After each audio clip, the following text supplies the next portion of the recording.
Bonjour toutes et tous. Nous voici réunis pour un petit temps de partage à propos d'un texte de la divine volonté. Le sujet aujourd'hui que nous allons voir, c'est que il n'y a rien de nouveau en fait. Donc la divine volonté, c'est pas nouveau. Ça a toujours été là. C'est écrit dans la Sainte Écriture, dans la Bible, les évangiles. On ne parle que de la divine volonté. La seule chose, c'est que on ne le savait pas. Et si nous ne le savons pas, nous n'avons pas cette connaissance, impossible de savoir ce que c'est.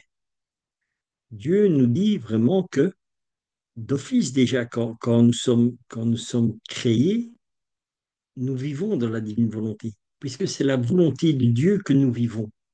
C'est Dieu qui nous donne la vie. Donc, simplement, maintenant, qu'est-ce qu'il nous apprend? Il nous apprend à comprendre l'évangile. Parce que Jésus nous dit dans les livres du ciel, tout est voilé. Et maintenant, dévoilé. Et dévoilé pourquoi? Parce que Jésus nous dit comment vivre dans la divine volonté et comment faire nos actes dans la divine volonté. C'est tout un enseignement. En fait, c'est une lumière. La divine volonté, c'est la lumière qui éclaire. Et c'est ça que nous allons voir aujourd'hui sur le thème dans la divine volonté. Donc, je vous propose de vous partager un petit PowerPoint avec, bien sûr, le texte qui se trouve dans la Sainte Écriture, dans l'Évangile, et qui va ensuite être avec un passage du livre du ciel. Vraiment pour nous faire comprendre que la divine volonté, parce qu'elle est énormément contestée par beaucoup de monde, et en réalité, ce que les gens ne comprennent pas, c'est que ça n'a rien d'extraordinaire, c'est juste Jésus qui nous fait cadeau de la compréhension de vivre dans la divine volonté, de vivre en lui, vraiment à son image, que nous soyons d'autres Jésus. Et c'est ça que Jésus nous enseigne dans la divine volonté. Donc voilà, je vous propose de partager un petit temps dans la Sainte Écriture et les textes du livre du ciel. Voilà, à l'école de la divine volonté, enseignement de Jésus à Luisa Picaretta.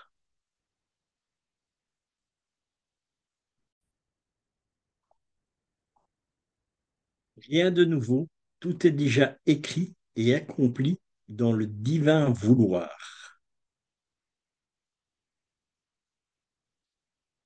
Alors, nous voici dans Romains 8, 28 à 30. Nous savons du reste que toute chose concourt au bien de ceux qui aiment Dieu, de ceux qui sont appelés selon son dessein. Car ceux qu'il a connus d'avance, il les a aussi prédestinés à être semblables à l'image de son Fils, afin que son Fils fût le premier-né entre plusieurs frères. Et ceux qu'il a prédestinés, il les a aussi appelés. Et ceux qu'il a appelés, il les a aussi justifiés. Et ceux qu'il a justifiés, il les a aussi glorifiés. Vous voyez quel passage extraordinaire que le Seigneur nous donne ici.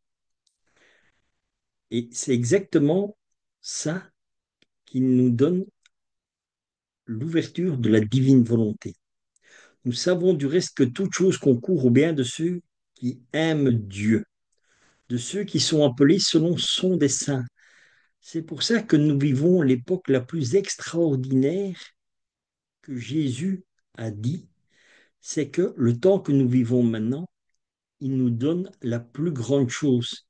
Il est plus grand de vivre dans la divine volonté maintenant que de vivre à l'époque où Jésus était sur la terre.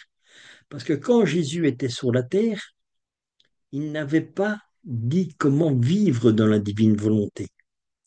Il nous a donné l'évangile, il nous a donné sa parole, il nous a donné l'Église, il nous a donné les sacrements, mais il ne nous a pas dit comment vivre dans la divine volonté. Et pourtant, quand nous lisons dans Romains, Nous savons du reste que toute chose concourt au bien de ceux qui aiment Dieu, de ceux qui sont appelés selon son dessein. Car ceux qu'il a connus d'avance, il les a aussi prédestinés à être semblables à l'image de son Fils. Dieu de toute éternité nous a créés. Il nous a créés dans la divine volonté. C'est son vouloir à lui que nous vivions. C'est Dieu lui-même qui désire que nous vivons dans sa volonté. Car ceux qu'il a connus d'avance, il les a aussi prédestinés à être semblables à l'image de son Fils. Mais nous ne savons pas comment être à l'image de Dieu. Nous ne comprenons pas ce que Dieu veut dire, afin que son Fils fût le premier-né entre plusieurs frères. Et ceux qu'il a prédestinés, il les a aussi appelés. Et ceux qu'il a appelés, il les a aussi justifiés. Et ceux qu'il a justifiés, il les a aussi glorifiés.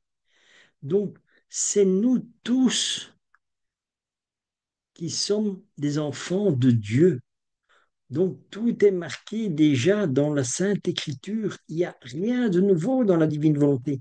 La seule chose, c'est que nous ne comprenions pas ce texte en profondeur. Maintenant, voyons voir le livre du ciel, le tome 11, le 11 novembre 1915. Les âmes qui vivent dans la divine volonté deviennent d'autres Christ. Donc, c'est pas moi qui le dis, c'est le Jésus. Parce que c'est Jésus qui nous enseigne dans les livres du ciel. Qu'est-ce qu'il nous dit? Ce matin, je ressentais une compassion pour Jésus accablé par les offenses des créatures. J'étais prête à subir n'importe quelle souffrance pour prévenir le péché. Je priais et réparais du fond de mon cœur. Jésus béni vint et son cœur sans porter les mêmes blessures que mon cœur. Mais ô combien plus grand, il me dit, ma fille, à la vue des créatures, ma divinité était comme blessée d'amour pour elles. Cette blessure me fit descendre du ciel sur la terre, pleurer, verser mon sang et faire ce que j'ai fait. Extraordinaire. Donc, Louise a dit ce matin, je ressentais une telle compassion pour Jésus accablé par les offenses des créatures que j'étais prête à subir n'importe quelle souffrance pour prévenir le péché. Je priais et réparais. C'est ça la vie dans la divine volonté. Toute notre vie dans la divine volonté est une vie de prière, de réparation, mais pas que nous faisons. C'est Jésus agissant en nous. Et c'est là que tout est divin et que tout devient extraordinaire parce que tout s'accomplit selon ce que Jésus désire, pas ce que nous. Je priais et réparais du fond de mon cœur. Jésus béni vint et son cœur semblait porter les mêmes blessures que mon cœur. Donc, les blessures de Jésus étaient les mêmes que les blessures que Louisa avait dans son cœur. Et c'est ce que nous avons aussi quand nous prions, comme Jésus nous l'apprend dans la divine volonté. Voilà ce qui se passe, mais ô combien plus grande.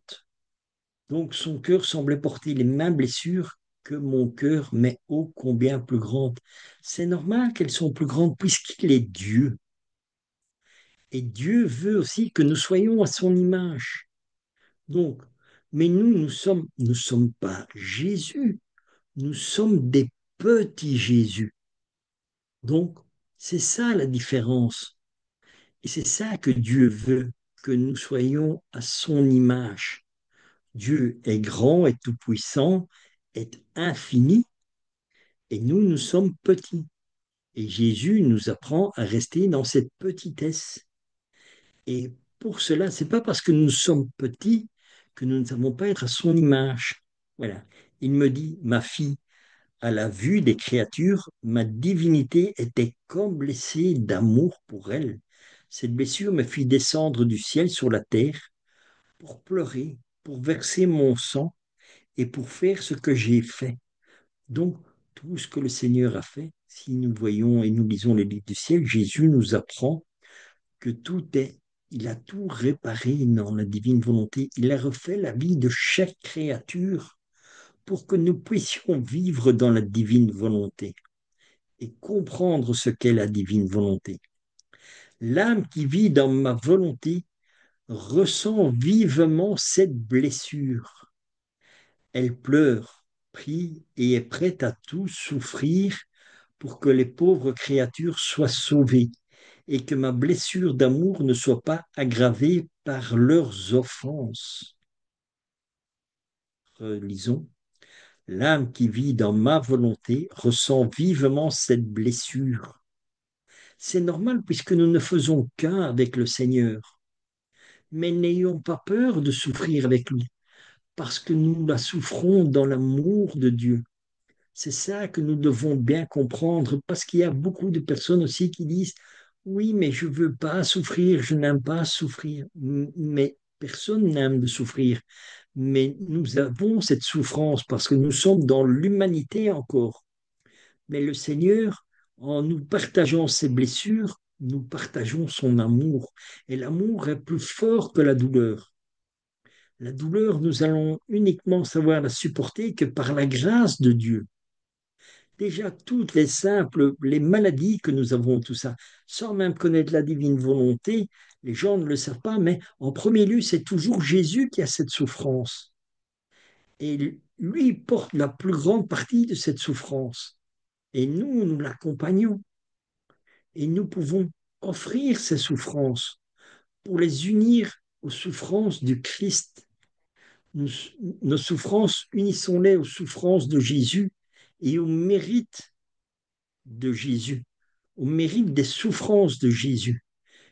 Et c'est ça, avoir l'image de Dieu, l'image parfaite de Dieu, et que nous serons parfaits sur la terre comme au ciel, comme Jésus l'a été. Mais encore une fois, ce n'est pas de nous. Nous ne savons rien, mais Dieu peut tout. Et c'est Dieu qui va tout faire.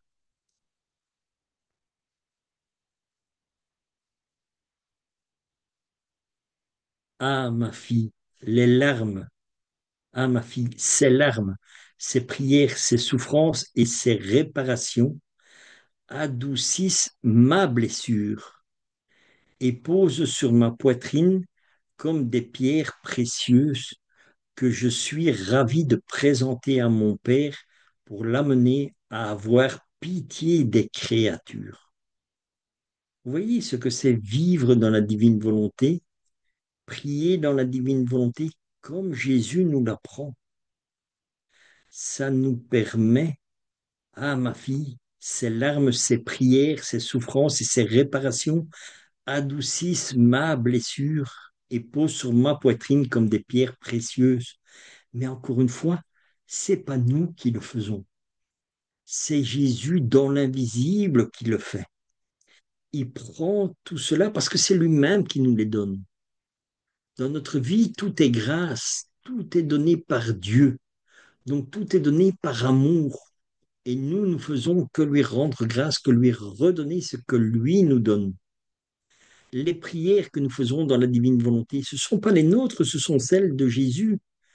Ah, ma fille, ces larmes, ce ne sont pas les larmes de Louisa, c'est les larmes de Jésus avant tout. Et comme nous avons cette union, ça devient nos larmes. Et nos larmes sont unies aux larmes de Jésus. Nos prières sont unies aux prières de Jésus. C'est Jésus qui prie. Quand nous prions dans la divine volonté, quand nous prenons bien les textes du livre du ciel, je pense que c'est dans le tome 11 où Jésus nous dit comment prier dans la divine volonté. Maman Marie nous dit comment prier. Quand nous faisons ces prières-là, alors nous vivons et nous prions dans la divine volonté.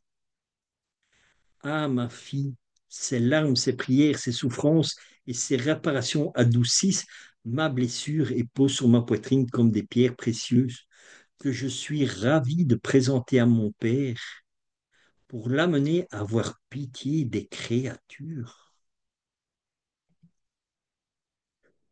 Une veine divine monte et descend entre ces âmes et moi, une veine qui consume leur sang humain. plus ces âmes partagent ma blessure et ma vie, plus la veine s'agrandit. Elle devient si grande que ces âmes deviennent d'autres Christ. Vous voyez, vous comprenez le texte que nous avons lu dans la Sainte Écriture au départ, et maintenant, elles deviennent si grandes que ces âmes deviennent d'autres Christ. Mais elles deviennent des autres Christ grâce à qui? Grâce à Dieu, grâce à Jésus, parce qu'il n'y a que lui qui peut faire ça. Il n'y a que lui qui peut mettre les prières dans nos cœurs, qui peut mettre les réparations dans nos cœurs, et que tout est divinisé parce que c'est Dieu lui-même agissant en nous. Nous devons toujours avoir cette intention de donner notre volonté à Dieu et de demander sa divine volonté. Et c'est ça qui fait que nous sommes transformés, que nous devenions vraiment à l'image de Dieu. Et je dis sans cesse à mon Père, donc Jésus dit, et je dis sans cesse à mon Père, je suis au ciel, mais il y a d'autres Christ sur la terre qui sont blessés de ma propre blessure et qui, comme moi, pleurent, souffrent, prient, etc. Vous voyez, Jésus est au ciel. Au ciel, nous n'avons aucune souffrance, aucune douleur, parce que le mal n'entre pas au ciel. Mais Jésus dit, il y a d'autres Christ sur la terre qui sont blessés de ma propre blessure. L'autre Christ, c'est quoi? C'est Jésus qui vit en nous. C'est pour ça que nous pouvons dire, nous sommes des petits Jésus, nous sommes le Christ, nous sommes le Christ parce que c'est Jésus qui le fait. Et c'est Jésus qui le dit, c'est pas nous. Parce que si c'est nous, ça deviendrait de l'orgueil. Mais nous, dans la divine volonté, on n'a rien. On n'a pas d'orgueil, on n'a rien parce que on, ne- on est capable de rien et on ne comprend rien. Et on ne sait rien et on ne voit rien. Encore une fois, tout se passe dans l'invisible. C'est le Seigneur qui agit, tout simplement. Par conséquent, nous devons déverser notre miséricorde sur la terre à ces âmes qui vivent dans ma volonté et qui partagent ma blessure d'amour sont comme j'étais sur la terre et seront comme je suis dans le ciel, où elles partageront la gloire de mon humanité. Par conséquent, nous devons déverser notre miséricorde sur la terre. Le Père nous donne sa miséricorde parce que c'est pas nous qui voit, mais c'est le Christ en nous qui voit. Il revoit son Fils Jésus en nous. Et c'est pour ça qu'il donne cette miséricorde sur la terre, parce qu'il voit l'image de son Fils sur la terre.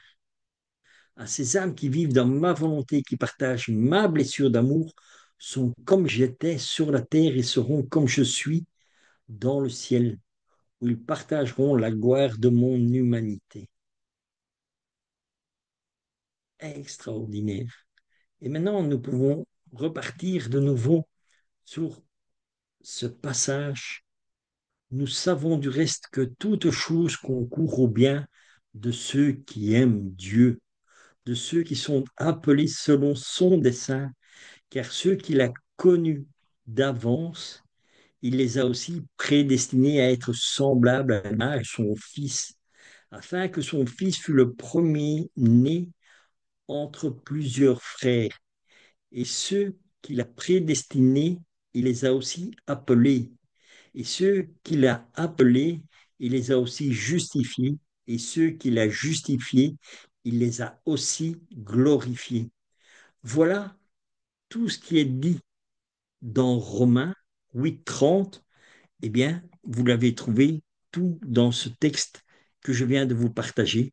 Par conséquent, nous devons déverser notre miséricorde sur la terre à ces âmes qui vivent ma volonté et qui partagent ma blessure d'amour, sont comme j'étais sur la terre et seront comme je suis dans le ciel, où elles partageront la gloire de mon humanité.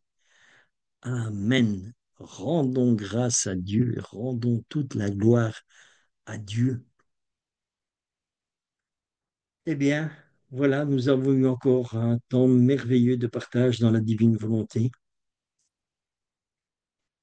par une petite prière d'action de grâce, vraiment pour demander au Seigneur qui continue toujours à nous guider, à nous éclairer sur le chemin de la divine volonté, que nous puissions vraiment être à l'image et à sa ressemblance, que nous pouvons être comme lui, ne faire qu'un avec le Père. Père, je vis en toi comme tu vis en moi, et que nous ne faisions qu'un. Voilà ce que le Seigneur veut vraiment. Donc, mais tout cela n'est pas à nous. Nous ne savons rien faire, mais à Dieu, rien n'est impossible. Donc, laissons-nous transformer par le Seigneur. Suivons l'enseignement que le Seigneur dit à travers les livres du ciel, à travers la Sainte Église, à travers la Sainte Écriture, le magistère, le catéchisme. Nous avons tout. Donc, vraiment, allons-y, mettons-nous en route avec le Seigneur, n'ayons pas peur. Dieu fait tout. Laissons-nous aimer par Dieu. Et vous verrez que tout ce qui se passe dans votre vie sera extraordinaire. Quoi qu'il se passe à gauche, à droite, vous serez toujours dans l'amour et dans la paix du Christ. Voilà l'importance de vivre dans la divine volonté. Parce que si nous regardons le monde et nous restons dans le monde, eh bien, on est très très mal. Mais si nous vivons dans la divine volonté, vous verrez qu'il n'y aura plus d'obscurité. Nous vivrons en pleine lumière, dans la lumière. Voilà ce qui est important. Et ici, vous avez une fois le, la chaîne YouTube à l'École de la Divine Volonté, la page Facebook et bien sûr l'association qui est en cours de développement. Au fur et à mesure, on verra comment cela peut évoluer. Rendons grâce à Dieu dans la divine volonté, au nom du Père qui nous a créés, du Fils qui nous a sauvés, de l'Esprit Saint qui nous sanctifie dans la divine volonté. Notre Père qui es aux cieux, que ton nom soit sanctifié, que ton règne vienne, que ta très sainte volonté soit faite sur la terre comme au ciel. Donne-nous aujourd'hui notre pain de ce jour. Pardonne-nous nos offenses, Seigneur, comme nous pardonnons à ceux qui nous ont offensés. Et ne nous laisse pas entrer en tentation, mais délivre-nous du malin. Seigneur, dans la divine volonté, je te rends grâce pour toutes les grâces que tu mets dans le cœur de chaque créature. Prière au nom de tous et pour tous dans la divine volonté. Merci Seigneur. Continue à ouvrir nos cœurs et nos âmes. Transforme-nous, afin que soyons vraiment à ton image. Amen. Je te salue Marie, pleine de grâce. Le Seigneur est avec toi. Tu es bénie entre toutes les femmes. Jésus, le fruit de ton cœur immaculé est béni. Sainte Marie, Mère de Dieu, prie pour nous pauvres pécheurs, maintenant et à l'heure de notre mort. La divine volonté, Marie. Je te rends grâce pour tout l'amour que tu nous donnes à chaque instant de notre vie. Merci, maman. Continue à nous guider sur le chemin de la divine volonté. Je te fais cette prière dans la divine volonté, au nom de Dieu pour tous. Amen. À bientôt.